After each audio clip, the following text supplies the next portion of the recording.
The plea across the stars. The skies of Veloria Prime were golden that evening, as if the planet itself tried to comfort its people with warmth and light. But inside the grand chamber of the Planetary Council, the mood was anything but calm. The air shimmered with unease, councillors fidgeting in their seats, voices raised in fear. "We cannot resist them," Councillor Harith declared, slamming his palm against the polished stone table. "The Drakthal Dominion has fleets larger than our entire population. Our ships are freighters, rusted, slow, defenseless. They will descend upon us like carrion birds and strip Veloria bare." The others murmured in agreement. Every Velorian knew the fate of worlds conquered by the Dominion. Cities burned, citizens enslaved, resources drained until nothing but dust remained. Veloria's soft rolling plains, its rich farmland and gentle seas, would soon be nothing more than another feeding ground for the predators among the stars. Councilwoman Lyra rose to her feet. Her voice trembled, but it carried a spark of defiance. "Then we must send for help. The Galactic Union has promised to safeguard its member worlds. If we send the plea tonight, perhaps fleets from the core will answer before it is too late." Harith scoffed. "The Union will not dirty their holes for a world such as ours. We are farmers, not strategists. We trade in grain, not metals. Why would they risk their fleets for soil and food?" "Because we are people," Lyra shot back, her voice firming. "Because if their words mean anything at all, then they cannot let us fall." After hours of debate, the council voted. The plea was drafted, a desperate call for aid, describing the approaching Drakthal threat, the defenseless state of Veloria, and the certainty of annihilation without intervention. The words were transmitted on every channel, broadcast to the farthest relays, hurled into the void with fragile hope. Veloria waited. Days passed. The skies remained clear, but hearts grew heavier with each sunrise. Farmers abandoned their fields, gathering families close. Traders whispered rumors in the markets. Some claimed the Union fleet was already en route, others that Veloria's message had been ignored. Then, on the 23rd day, the skies trembled. Children playing in the capital's plazas were the first to see them, dark shapes streaking down from orbit, engines roaring like thunder. Word spread like wildfire. The Union had come. Rescues at last. Citizens poured into the streets, gazing upward with desperate relief. But as the ships descended lower, relief turned to confusion. These were not the sleek, gleaming vessels of the core worlds. Their hulls were scarred, pitted with old battle damage. Their engines roared unevenly, patched with visible plates of mismatched alloys. Weapons bristled from every angle, some crude and heavy, others entirely foreign in design, as though welded on from spoils of war. Fear replaced relief. The crowd murmured one word again and again, a word spoken only in hushed tones before now. Humans. Deathworlders. The nightmare race. The species whispered of in taverns and academies alike. Creatures who hailed from a world of poisonous air, raging storms, and predators that could tear apart armored beasts. Stories claimed they fought for sport, devoured flesh of the fallen, and laughed in the face of death itself. The council was summoned in panic. Some demanded the humans be turned away at once, arguing that exchanging one monster for another would doom them faster than the Drakthal. Others hesitated. After all, they had asked for help, and help had come. Did they have the luxury of choice? As the debate raged, one ship broke from the formation and descended toward the capital's spaceport. Its landing struts struck the stone with a metallic clang, and the great ramp began to lower. Velorians pressed together, some clutching charms, others ready to flee at the first sign of violence. Out of the ship walked a single figure. He was tall, broad-shouldered, clad not in heavy armor but in a simple black uniform. His face was weathered, a scar running down his cheek, but his eyes were steady, not cruel, not wild, but calm, as if he had seen storms far greater than this world could imagine. He stopped at the foot of the ramp and let his gaze sweep over the crowd. The silence was so thick it felt suffocating. Finally, he spoke, his voice low and steady, carrying to every ear in the plaza. "You called for help," he said. "We came. That's all that matters." The words hung in the air, simple yet impossibly heavy. For the first time, the Velorians glimpsed something in the Deathworlders' eyes that the stories had never spoken of. Not savagery, not cruelty, but resolve, the weight of Deathworlders. The Velorians did not know what to make of the newcomers. The humans disembarked in groups over the next few hours. Their boots struck the stone with heavy thuds, their movements sharp and purposeful. They carried weapons slung across their shoulders, rifles, sidearms, blades, and wore mismatched armor that looked dented, scorched, and crudely repaired. Every scar on their equipment hinted at battles fought and survived. To the Velorians, it was like watching predators walk calmly into a barn of livestock. Eyes followed them with dread. Mothers pulled their children close, merchants shut their stalls, and even the council guards, normally confident in their ceremonial pikes, shifted nervously. And yet, the humans did not pillage. They did not bark orders or demand tribute. Instead, they spread through the city with quiet efficiency. One squad immediately set about repairing a broken water pump in the southern district. Another unloaded crates of medical supplies, the medics offering treatment to anyone in line, Velorian or human. Councilwoman Lyra kept her distance at first, suspicious. She had argued against letting the humans land at all, and she was determined to find proof of their cruelty. She followed a squad of Marines who marched toward the old market square. From the shadows of an alley, she watched them kneel beside a group of frightened children. One soldier, his face hidden beneath a helmet, removed the protective plate from his chest armor. He placed it gently over the shoulders of a trembling boy, fastening the straps with surprising care. Another produced a ration bar from his pack and handed it to a little girl, splitting it into small pieces so she could share with her siblings. The children's fear melted into curiosity, then shy laughter. Lyra frowned. This was not what the stories had promised. That evening, the council gathered with the human commander, Elias Vance.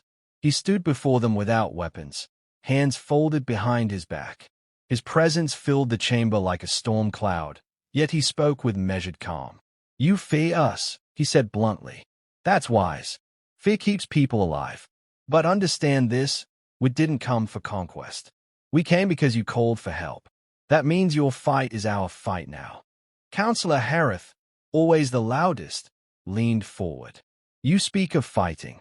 Tell me, Commander, why should we believe your kind is fit to defend us? We have heard the stories. Your species thrives on destruction." Vance's lips twitched in something that wasn't quite a smile. "You're not wrong. Earth is unforgiving. Our home tries to kill us every day, with storms, famine, predators, disease. We adapted, or we died. That's what it means to be human." He let the silence linger before continuing. "But survival isn't savagery. It's endurance. When the galaxy looks away, when no one else comes, we do not stand by. We fight, not because we want to, but because we know what it means to lose everything." The chamber was quiet. Even Harith had no rebuttal. The following days changed Veloria in ways no one had expected. The humans began training volunteers.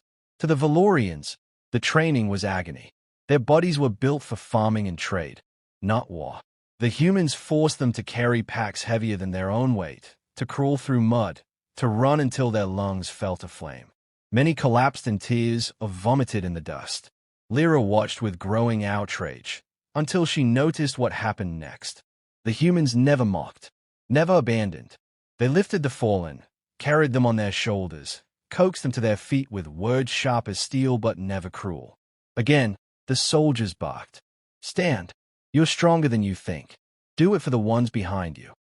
Slowly, impossibly, the Velorians began to endure.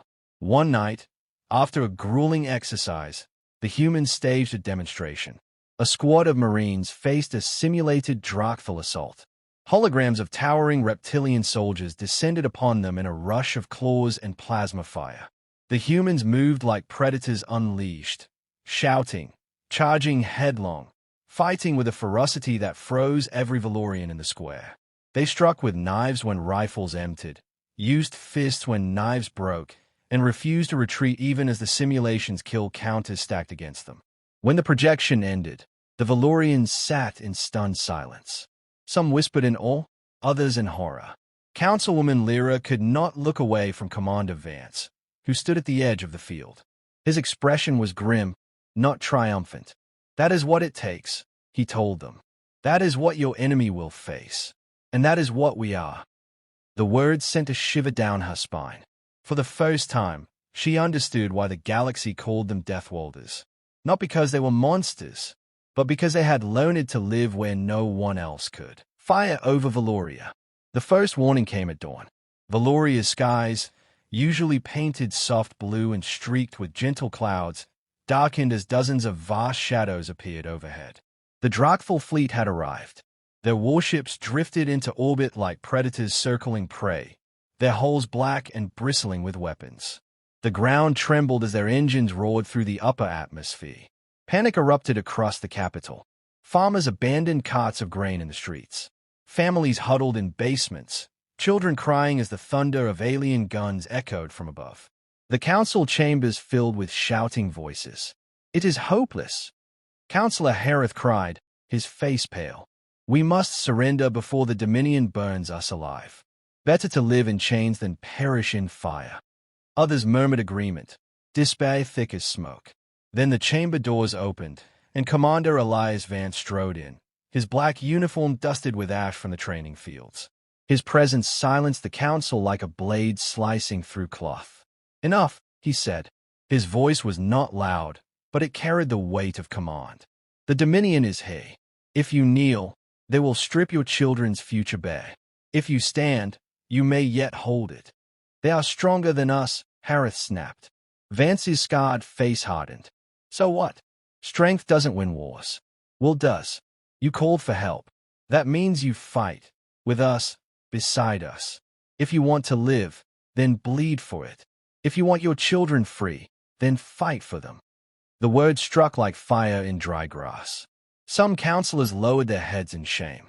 Lyra, watching from her seat, felt something spark within her chest. A fear? Yes, but also a resolve she had never known before. The first salvo came an hour later. Drakthal dropships screamed through the atmosphere, black claws cutting across the sky. They descended on the fields outside the capital, disgorging armored soldiers, towering reptilian brutes with claws, scaled hides, and plasma rifles that glowed with deadly light. The air stank of ozone and burning soil. The Velorian volunteers trembled as they faced the enemy for the first time. Their hands shook on their rifles, their eyes wide. But beside them, the humans moved with grim confidence. "Hold the line." Sergeant Morales barked, her voice sharp as a whip. "Aim low, fire steady, and if they close the gap, stab them in the eyes." The first clash was chaos. Plasma bolts scorched the earth, tearing through stone and flesh alike. Velorians fell screaming, their frail bodies no match for the Dominion's weapons. But the humans did not falter. They advanced through fire, returning shots with deadly precision. When the Drakthal charged, the Marines met them head-on, blades flashing, fists striking, teeth bared in snarls of defiance. Lyra, pressed against a barricade, watched in disbelief. One human took a plasma bolt to the shoulder, dropped to his knees, then rose again, weapon clutched in his uninjured arm, firing until the Drakthal before him collapsed. Another lost his rifle in the melee and simply tackled an enemy twice his size, driving a combat knife into its throat. They were not fighting to survive.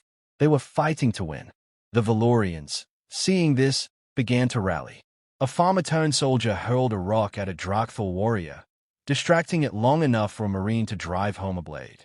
A young merchant screamed in terror as he fired blindly, yet his shot struck true. Step by step, the fragile people of Veloria learned to fight, not alone, but with the Deathworlders at their side. But then, the ground shook.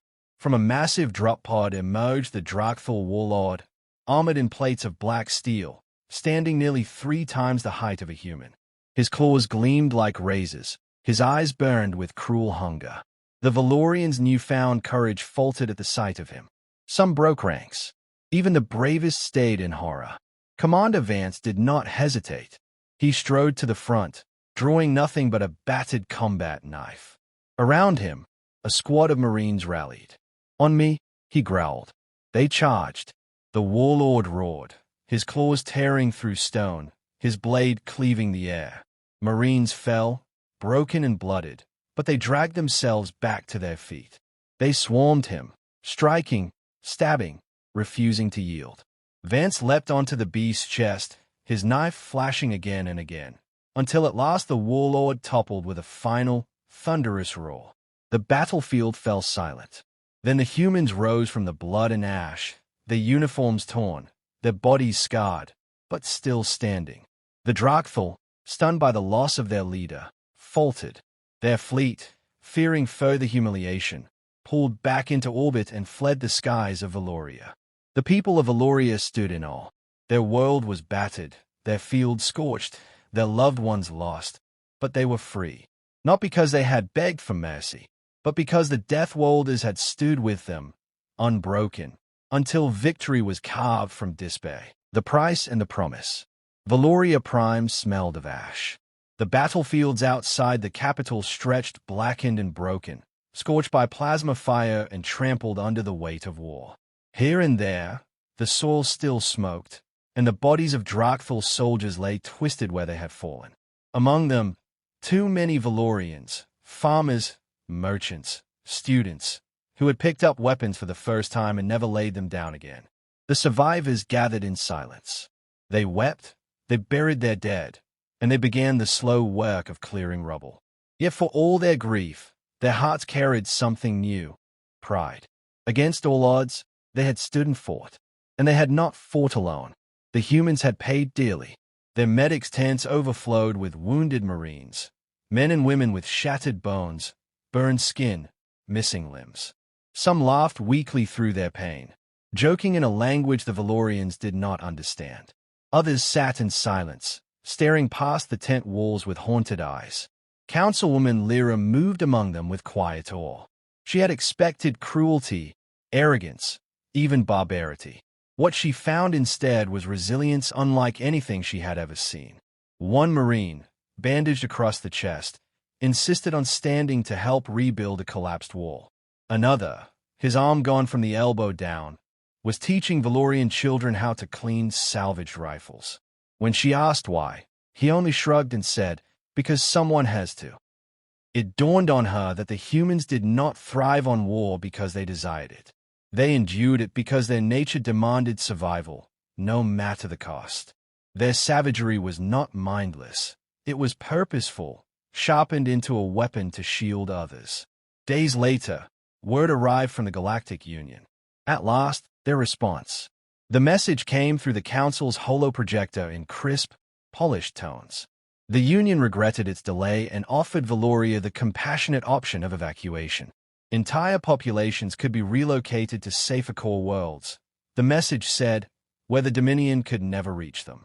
Veloria would cease to exist as a sovereign world, but its people would live on as refugees under Union protection. The Council erupted in debate once more. Many saw the offer as salvation. Others argued that abandoning their home meant surrendering their identity. Commander Vance was silent until Lyra turned to him directly. "What would humans choose?" she asked. The scarred man studied her for a long moment, then spoke in his steady, iron voice. "We don't run. Not from Earth, not from anyone. Every inch of soil we have is paid for in blood. If you abandon your world, you will never get it back. You can choose safety in someone else's shadow, or you can stand in the light, even if it burns." The chamber went still. His words, plain and unadorned, carried more weight than all the Union's polished promises. That night, the Council voted. Veloria would not abandon its home. It would rebuild, scarred but unbroken, and it would do so not as a ward of the Union, but as a partner to humanity. The decision spread through the capital like fire. Where despair had once lingered, pride took root. Farmers returned to their fields, planting seeds in soil still blackened by war. Children painted human soldiers on their walls, not as monsters but as heroes. Velorian volunteers, once mere recruits, now stood as defenders of their world, eager to learn more from their Deathworlder allies. Weeks later, a monument was raised in the capital square. It was forged from the melted wreckage of a fallen Drakthal warship, black steel reshaped into the form of two hands clasped in unity, one human, one Velorian. At the base, an inscription was etched in both languages. They asked for help. Humanity came. Lyra stood before it as dawn painted the sky in gold. Around her, survivors gathered, their heads lifted not in fear but in hope.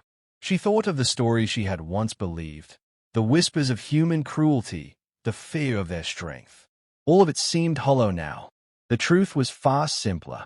The Deathworlders had come not as conquerors, nor as saviors cloaked in nobility, but as equals, scarred, stubborn, unyielding. They had fought because someone had to. They had stayed because running was never in their nature. And because of them, Veloria Prime still stood. The price had been steep, but the promise was greater still. For the first time, Lyra believed her people's future would not be written in surrender, but in defiance. Side by side with humanity, they would endure.